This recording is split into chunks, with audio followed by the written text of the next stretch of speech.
يوم الدين. أما بعد، السلام عليكم ورحمة الله وبركاته.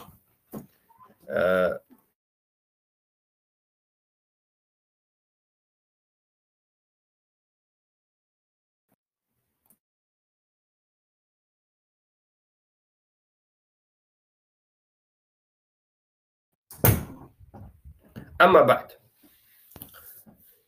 بارك الله فيكم خواهران و مدرون موحده أهل التوحيد. بارك الله فيكم وحياكم الله وبياكم.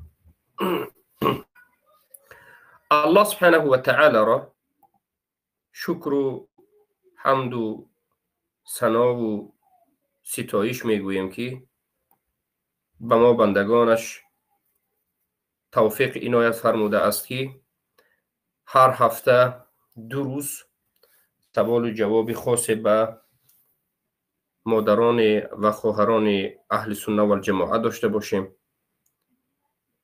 و در حقیقت این یک رحمت الله است و این یک فضل هست که الله سبحانه و تعالی به ما و شما نصیب کرده است.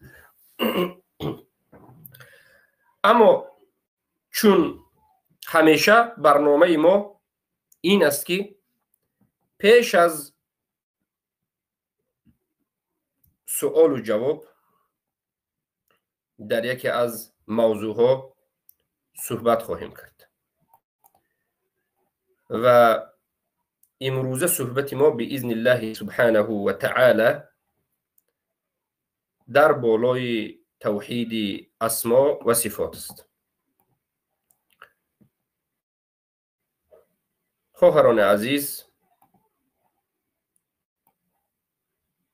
به شما یک چند مراتبه معنای توحید رو بیان کردیم و همه شما الحمدلله معنای توحید رو میدانید. اما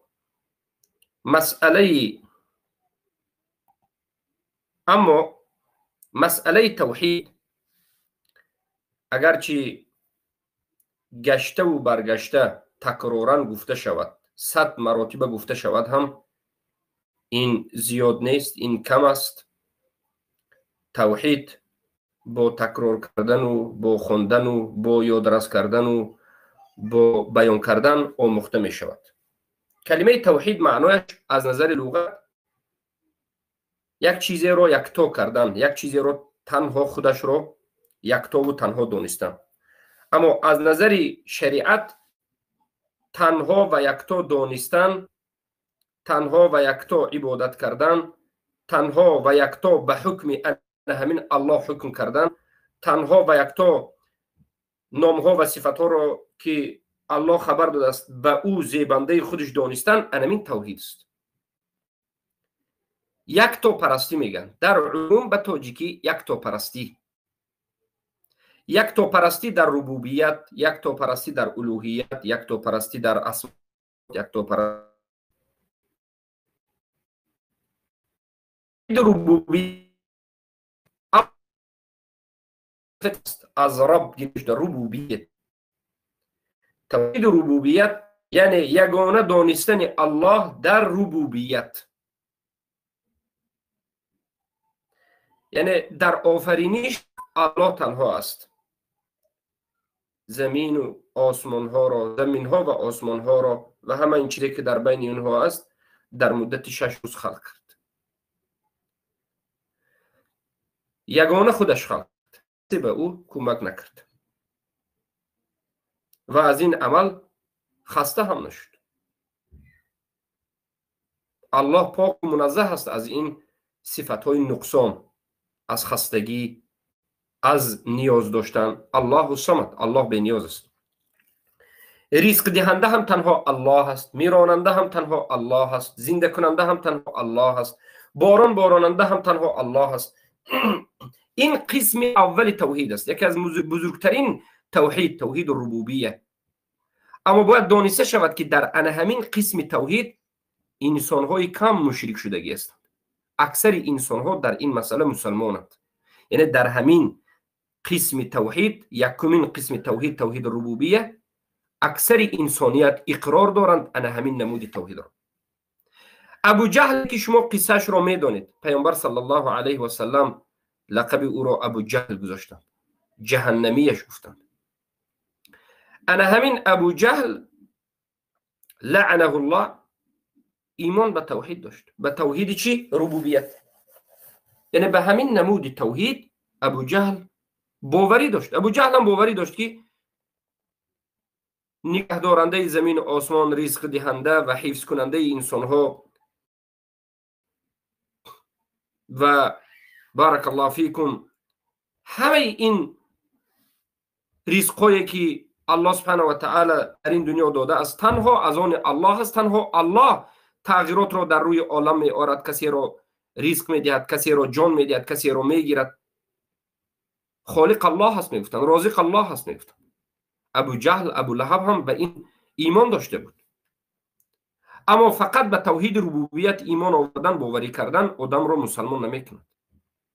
پیامبر آمدند و گفتند که ابو لهب مشرک است، ابو جهل مشرک است، در حالتی که ابو لهب و ابو جهل میگن که الله رازق است، الله خالق است، الله مدبر است، الله میراننده، زنده کننده، شفا دهنده الله است میگفتند. چرا مشرک شدند؟ چرا پیامبر اونها را مشرک گفت؟ در دیگر قسم توحید،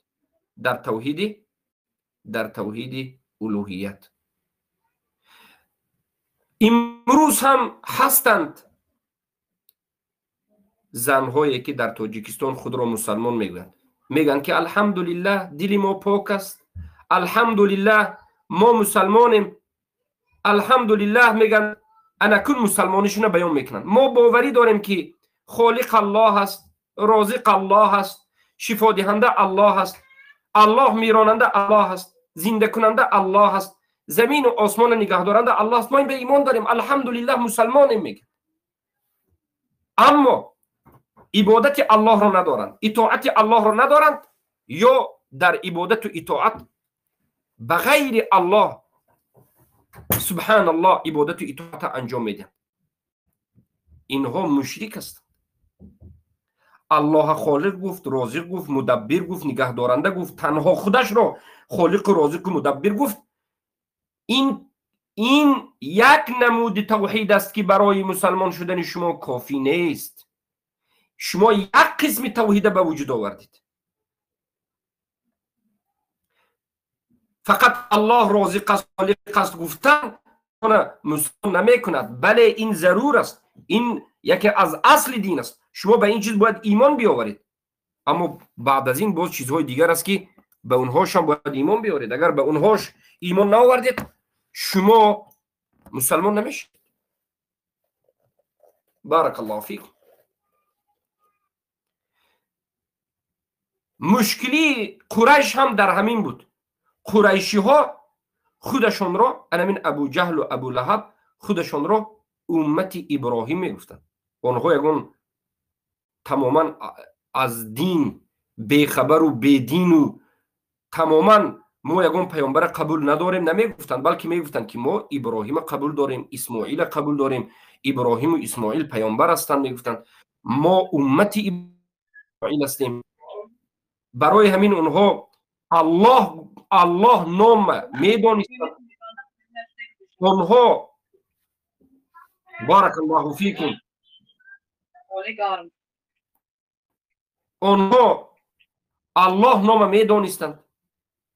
اونها اینچنین در حالتهای زندگی وزنینیش ترس و هراس از الله میترسیدند، فقط به الله در حالتهای وزنی توکل میکردند. چه الله میگه؟ اونها ختنه میکردند، کودکاشون ختنه میکردند. قریشی ها هم نکاح داشتند،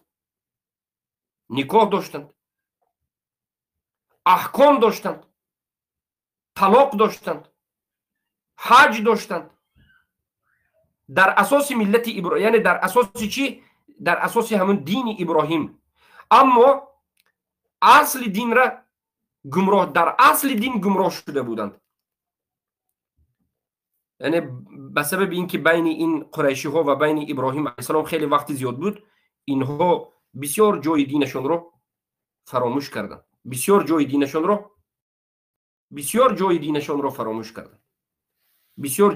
رو فراموش کردند. اما قسمی از دینشان را داشتند. آنها قریشی ها گفتند که به الله باید به واسطه روی، خودت راست الله نزدیک شده نمیتوانی، راست الله پرسیده نمیتوانی، به واسطه انسان ها صالحی وفات کرده باید روی. آنها نمیگفتند که ما الله اطاعت و عبادت نمیکنیم، ما الله قبول نداریم، نمیگفتند. آنها نمیگفتند که انمین بت برای ما الله هست، نمیگفتند. آنها میگفتند که این بت ها، این هیکل های انسان صالح هست، اولیا هستند این صاحبای هیکل. انمین هیکل ها بین ما و بین الله واسطه میشن. سوره زمر آیت 3 را نظر بکنید. الذين اتخذوا من دونه أولياء ما نعبدهم إلا ليقربونا إلى الله زلفى إن الله يحكم بينهم فيما هم فيه يختلفون إن الله لا يهدي من هو كاذب كفار. یعنی آنهایی که مشرک شده بودند، از الله دیگر اولیا گرفته بودند، دیگر معبود میپرستیدند، اما باز در همون حالت میگفتند که نه، ما غیر الله عبادت نمیکنیم، این چیزهایی که غیر الله هست بین ما و بین الله واسطه است میگفتند. آنها میگفتند که ما این هیکل ها را عبادت نمیکنیم مگرم به خاطر اینکه ما را به الله نزدیک کند. باور بکنید همین عقیده ابو جهل و ابو لهب، همین عقیده مشرکین قریش، همین عقیده که با پیامبر می جنگیدند و خودشون با اونها هم الله پرست می گرفتند، همین عقیده که پیامبر آمدند و همین عقیده رو کفر گفتند، شرک گفتند، ضلالت گفتند، جهنمی گفتند، امروز در بین بنام مسلمان های تاجیکستان زن و مرد وجود دارد. مادران، خواهران، احتیاط باشید که نشود که شما مسلمان گویید و در روز قیامت همراه مشرکین قریش خیزید. چگونه که گفتیم عقیده صوفی ها، این عقیده گمراه ها انا همچنین است که میگویند در دین ما میگن فقط توحید ربوبیت است. یعنی چی؟ یعنی اگر گفتی که الله تنها خالق است، تنها رازق است، تنها میمیراند، تنها زنده میکند، انمین کتی مسلمان میشوی گفتند. همین بس است برای مسلمان شدن گفتند.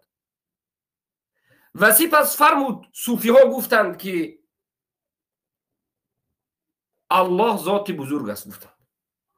چگونه ای که به نزد یک پرزیدنت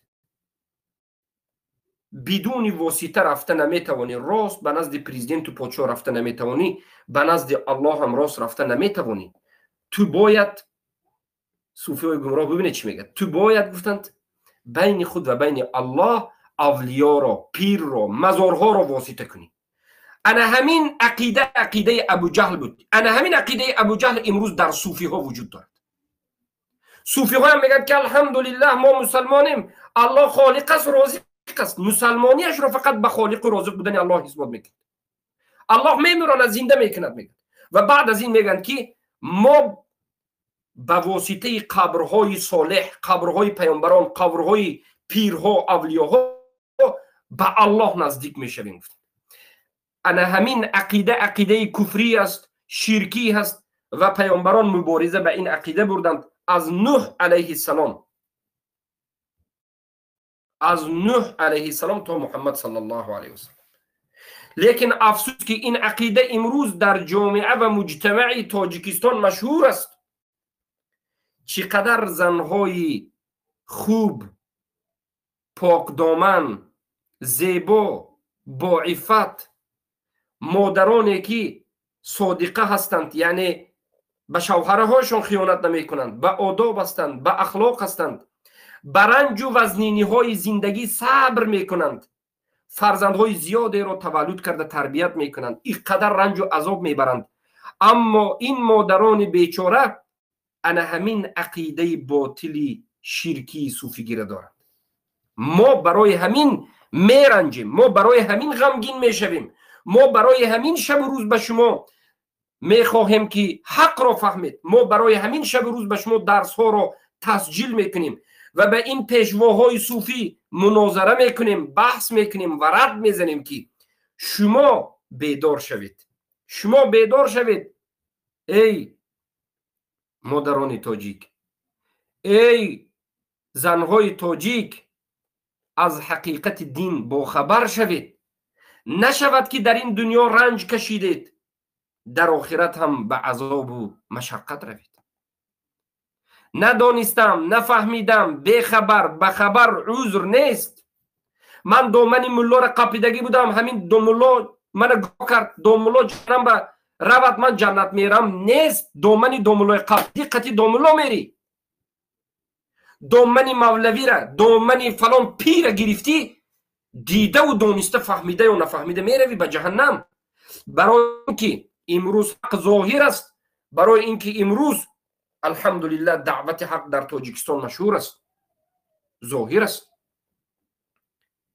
عقیده منتشر شده ابو جهلی، ابو لهبی امروز در تاجیکستان وجود دارد. انا همین عقیده ابو جهلی که گفتیم توحید ربوبیت قبول کردن و در باقی مسائل مشرک شدن است، مشرک شدن است در باقی مسائل. اگر شما بگید که نه سخن تو غلط است ابو محمد مده، پس چرا در هر یک دهه که در تاجیکستان وجود دارد یک مزاری هست؟ دهه های نوبنیاد شاید نه، اما دهه هایی که کمی کهنه قدیمه تر است، هر دهه به خودش یک مزار دارد، یک قبر دارد، به گفت صوفی ها یک پیر دارد، یک غوث الاعظم به گفت اینها دارد، یک دیوانه بهاودین دارد. هر دهه، هر شهر، هر دهه و هر شهر به خودش همچین چیزها دارد. چرا؟ هر دهه و شهر در تاجیکستان یک زوره، یک مقبره، یک قبرستان دارد، یک درخت دارد، یک مکان دارد که مردم به همونجا رفته راز و نیازشون میگویند، گویا که به واسطه همون الله میشه. دارد همه شما عقیده پلید در همه منطقه صوفی نشین وجود دارد، در تاجیکستان، در افغانستان، در همونجا قبر پرستی است. در منطقه های ما هر یک دهه، حتی یک دهه چند مزار است. در طرف های قرغان تپه نظر کنید، در طرف های کولاب هم ببینید، در کجا نظر نکنید یک اولیا، یک سبحان الله به گفت خودشون پیر وجود دارد. مردم میگن که الحمدلله ما مسلمانیم، لیکن به نزد مزار رفتند. به نزد مزار برای چی رفتند؟ برای اینکه گفتند انا همین صاحب مزار آدمی صالح بودند، یک دعا کنید، به واسطه همین دعا میکنیم، یعنی ای بابای پیر ایشان و چی دعای ما را به الله رسانید، از الله به ما طلب بکنید، ای بابا میگد به ما این دهید آن دهید. اعوذ بالله من ذلک. این استغاثه است، این شرک اکبر است. این استغاثه است و این شرک اکبر است و این چیز در بین زنها منتشر است. این چیز، این عملی کفری و شرکی اکثریت در بین زنها منتشر است. برای چی؟ سبب این است که مادرها، خواهرای مردم و زنهای تاجیک امروز بسیار در حالت وزنین زی، شوهرهایشان در روسیه هست، در کوب رزق روزی، فرزندهایشان، خویش و تبارشان، پسرهای و غیره، اینها در بالایشان باز مشکلی های زندگی و غیره. از همین جهت قسمی به نزد ساحر می روند، قسمی به نزد مزارها می روند، قسمی به نزد این و آن می روند. مشکلیشان را می خواهند که در نزد بندگان الله حل کنند، می خواهند که مشکلی آنها را انمین قبرها یا که صاحبها حل بکنند. انمین از شرک، انمین از شریک قرار دادن به الله، انمین از شکستن توحید، انمین از ضد توحید. الله یکتا پرستی بود، یکتا پرستی الله توحید است. وقتی که رفتید به نزد قبر دعای غیر الله، طلب از غیر الله کردید، عبادت بزرگترین عبادت طلب است. طلب است. از الله طلب میکنی که تو را یک منفعت یک خوبی به تو بدهد یا که از تو یک چیزی بدی را نابود کند. بالاخره این شرک اکبر است. امروز صدها نفر، هزارها نفر زنها به همین کار مشغول است. سبب چیست؟ سبب چیست که به شرک واقع شدند؟ سبب جهل است. بله، از سبب جهل بسیاری ها به شرک واقع می شوند. سبب روی گردانیدن از دین الله است. برای چی جاهل شدند؟ سبب جاهل شدنشون چی؟ سبب جاهل شدن این مردم بی‌پروایی کردن بر بالای دین، روی گردانیدن از دین، پروا ندارند. دعوت وقتی که به اینها میرسد وقتی گوش کردن ندارند. کتاب توحیدی میرسد وقتی خواندن ندارند. اما برای دیدن فیلم، برای جنگ و جدال، برای بیهودگویی، برای دیگر عملهایی که نه فایده در این دنیا و آخرتشون است، هیچ فایده نیست، مشغولن شب و روز. همین است که شیطان اینها را فریب داده است. فریب شیطان همین است. شیطان فریب میکند بنده ها را. چگونه؟ از چیزی مهمترین شما را دور میکند، به یک چیزی ناچیز مشغول میکند. سبب جاهل ماندن آیا از نبودن علم است؟ نه، علم هست امروز، علما هست امروز، طلاب العلم هست امروز. روی گردانیدند، بے پروایی به دین کردند، پروای دین ندارند. دین در نزدشون ارزش ندارد، قدر قیمتش در نزدشون پست است. اگر در نزد یک کسی که خود را مسلمان میگوید دین ارزش داشته باشد، قدر و منزلت و درجه داشته باشد، شب و روز مشغول می شود برای آموزش، برای فهمیدن، وقت خود را جدا میکند.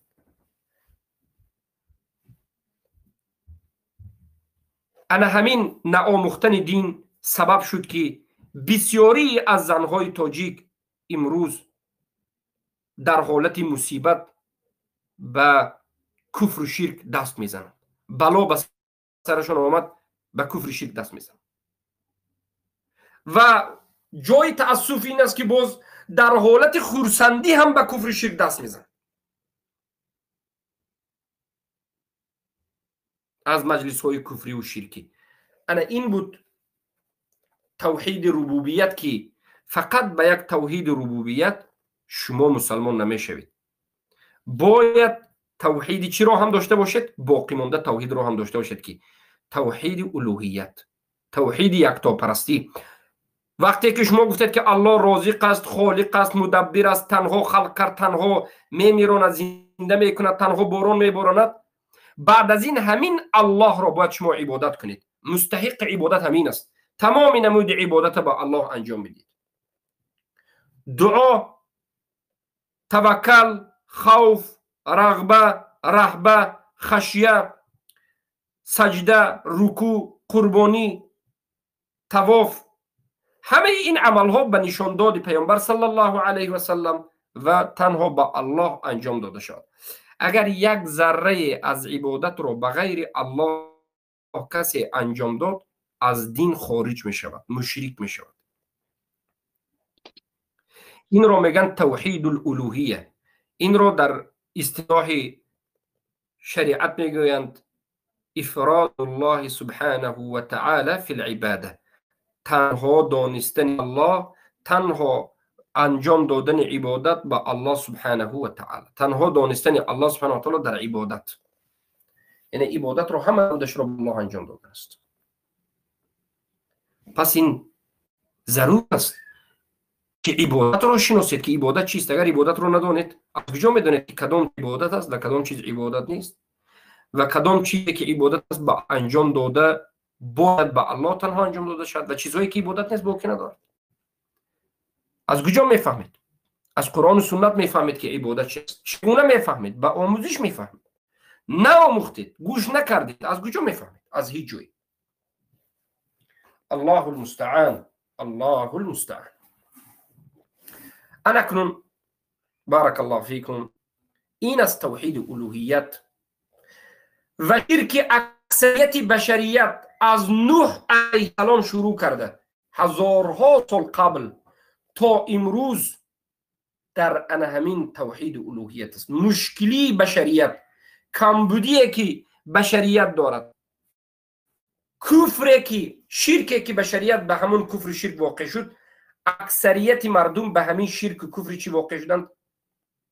شکست توحید الوهیت، شرک در الوهیت، شرک در الوهیت. بله الله قبول کردند، با الله نجنگیدند، بسیاری اینها دعوای دوستداری الله میکنند، اما یگانه الله عبادت نکردند، با الله شریک قرار دادند.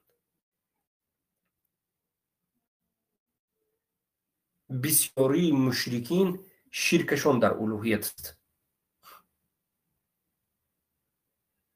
امروزه به نام مسلمان هایی که خود را مشرکینی که امروزه مشرکینی که خود را به اسلام نسبت میدهند، قبر پرست هستند، قبوری هستند، طاغوت پرست و قبوری هستند، لیکن میگویند که ما مسلمانیم.